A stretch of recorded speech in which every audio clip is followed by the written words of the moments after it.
আমি সামনে যাবো বলে সামনে চলে আমার ভিডিও করবো আমার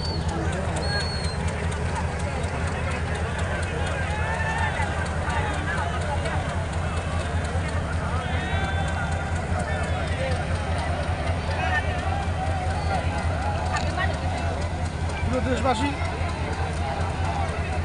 আমরা এসেছি 2025 বিশ্ব ইজতেমা টঙ্গীর ময়দান থেকে। পাশেই টঙ্গী ইজতেমা ময়দানে টঙ্গী রেলওয়ে স্টেশনে আমরা দেখতে পাচ্ছি জড়তর মুসলিমদের অনেক ভিড়, অগণিত লক্ষ লক্ষ মানুষ এখানে বাড়িতে ফেরার জন্য অপেক্ষা করতেছে, গাড়িতে ট্রেনের মধ্যে।